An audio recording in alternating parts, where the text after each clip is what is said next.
By দাদু। Bye uncle. Bye bye, সাবধানে যেও। বাই। সিগারেট খেয়েছো না? কই না তো। সিগারেটের গন্ধ যাতে না বেরোয় সেই জন্য মুখে একটা পান রেখে দাও আর হাতে সেন্ট লাগিয়ে নাও। দেখাচ্ছি মজা।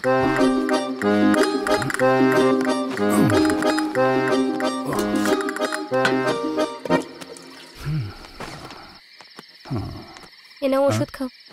মা, ইদানিং দেখছি তোমার বুদ্ধিটা খুব প্রখর হয়েছে। হ্যাঁ, সে তো হবেই, না হলে তুমি আসতেই কেন তোমার হাতে চুমু খাবো? এমনিতেও তুমি রজনীকান্ত নও।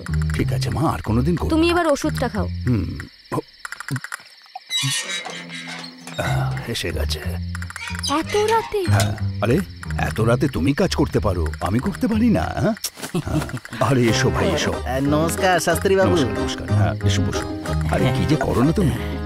কতবার বলেছি যখন এখানে আসবে একটা হোয়াটসঅ্যাপ মেসেজ করে দেবে তুমি। মেসেজ তো করেছিলাম আপনাকে, আর সিঙ্গেল টিকও হয়েছিল। আর দেখুন দেখুন দেখুন দেখুন না। আরে সিঙ্গেল টিকে আর কি হবে।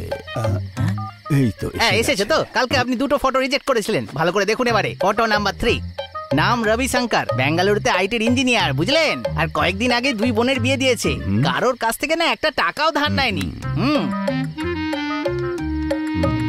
হ্যাঁ। আর কত টাকা চাইছে ওরা? আরে না না, বেশি নয়, মাত্র 40 লাখ টাকা চাইছে।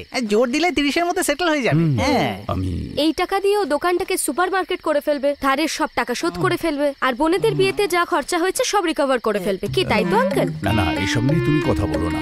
আর কোনো ভালো ছেলে থাকলে বলো। ঠিক আছে শাস্ত্রী বাবু।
ডাক্তার ভাই, তোর ডাক্তারি সার্টিফিকেটটাও দিলি না কেন?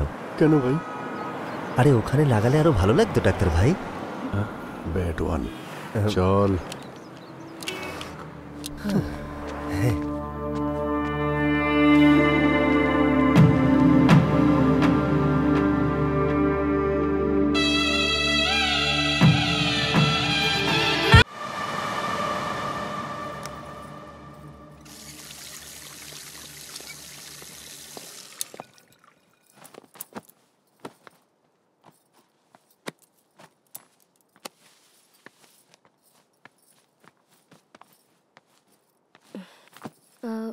তোমায় কিছু বলার ছিল।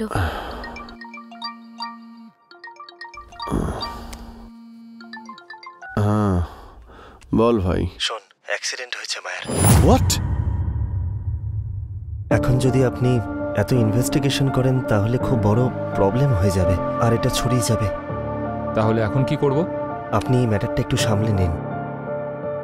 ঠিক আছে, আমি সিআই এর সাথে কথা বলে ম্যানেজ করছি। প্লিজ দেখবেন।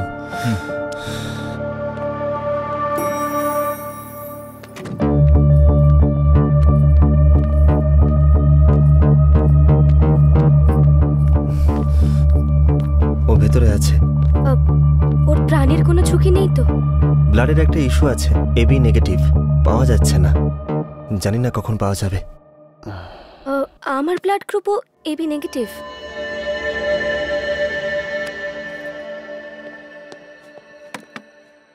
এখানে আসার আগে আপনার জ্বর টর আসেনি তো ম্যাডাম? না না। এই যে, উনি ডাক্তারবাবুর ওয়াইফ, আমাদের কাজ শিখিও না, নিজের কাজ করো। Sorry sir. Sorry madam. কোনো ব্যাপার না। আপনি প্রেগনেন্ট নন তো ম্যাডাম? কেন বলুন তো? যদি আপনি প্রেগনেন্ট হন তাহলে ব্লাড দেওয়া উচিত হবে না। কি হবে তাহলে? আপনি খুব উইক হয়ে পড়বেন, আপনাকে বাচ্চাটাকেও ক্যারি করতে হবে, বোনস খুব উইক হয়ে পড়বে আর হেলথের জন্য ঠিক নয়। মায়া এখন কেমন আছে? 50-50 চান্সেস আছে। অনেক ব্লাড বেরিয়ে গেছে।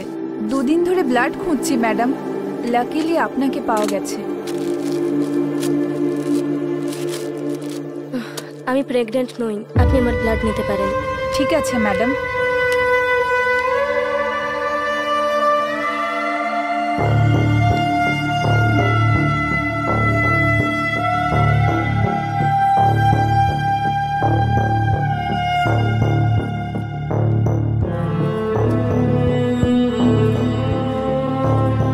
যদি আপনি প্রেগনেন্ট হন তাহলে ব্লাড দেওয়া উচিত হবে না। আপনি খুব উইক হয়ে পড়বেন। আপনাকে বাচ্চাটাকেও ক্যারি করতে হবে। ওর পুরো ফেসটাই খারাপ হয়ে গেছে। এক্ষুনি একটা বডি লাগবে। মায়াকে যে কোনোভাবেই বাঁচাতে হবে রাজ। একবার ওকে দেখা যাবে?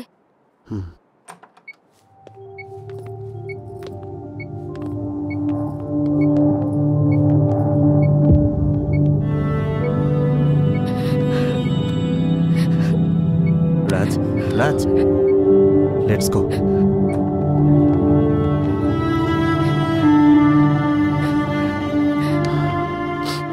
আচ্ছা, এই পুলিশের ব্যাপারটা সেট হয়ে গেছে তো? হ্যাঁ, সব সেট হয়ে গেছে। It's all good.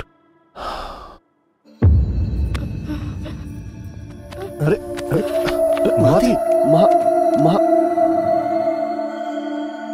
তুই চিন্তা করিস না রাজ, ও তো ব্লাড দিয়েছে, দুর্বল হয়ে পড়েছে। টেনশন করিস না, ওকে বাড়ি নিয়ে যা, এদিকটা আমি দেখছি। মাহা, চলো চলো বাড়ি যাই। সাবধানে যাস রাজ।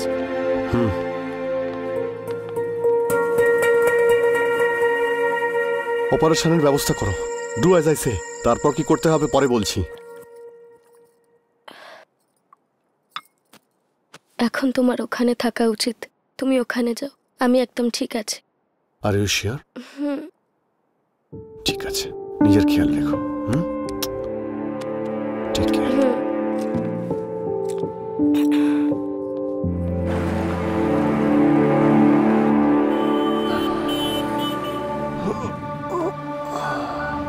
হ্যালো।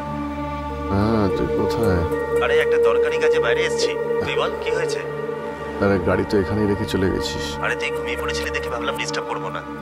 ও, আমি একটা ছোট্ট কাজে বাইরে এসেছি। ঠিক আছে, আমি বাড়ির দিকে যাচ্ছি। ঠিক আছে, ওকে, বাই বাই, দেখা হচ্ছে।